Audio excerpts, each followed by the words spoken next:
মানে মিয়া জন্ম থেকে কি সম্মান, তুই কোয়ার্টার বলেছে বিলকান্ত সে বহুত কথা বলছিলিস, কোথাও লাগেনি, নাটক করিস নে, ওইসব লাগেনি। চল মির্জাপুর হেঁটে হেঁটে হাঁটলে হেঁটে গাড়ি ছেড়ে দাও,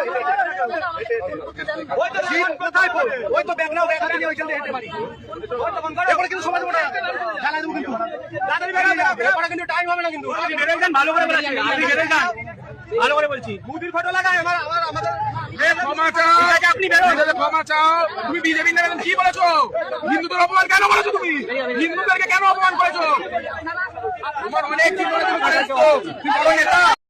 ক্ষমতা চিরকাল কিন্তু থাকে না বন্ধুরা, ক্ষমতা একটা সময় কিন্তু আপনা আপনি কিন্তু সরে যায়। তাই ক্ষমতার অপচয়, কখনো ভুল কাজে মদত, এগুলো কিন্তু বর্তমান সমাজ মেনে নেয় না।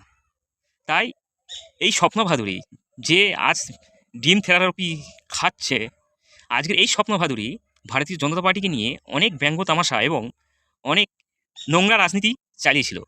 আজ পায়ের মাটি কিন্তু সরে গেছে। তাই দেখুন কি অবস্থাটা।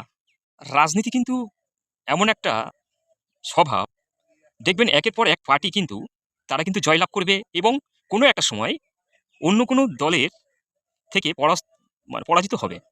রাজনৈতিক লড়াইয়ে নিজের দলকে জনপ্রতিনিধিত্ব করা হচ্ছে, আর অপর পার্টির তাদেরকে অপসারিত, তাদেরকে বঞ্চনা, লাঞ্ছনা, তাদেরকে যন্ত্রণা, এই সমস্ত কাজে প্রভাব করা হচ্ছে। তাহলে এর তো একটা রিয়াকশান তো আসবেই। তা সেটাই আজকে স্বপ্নভাদুরীর ভালো মতেই বুঝতে পারছে।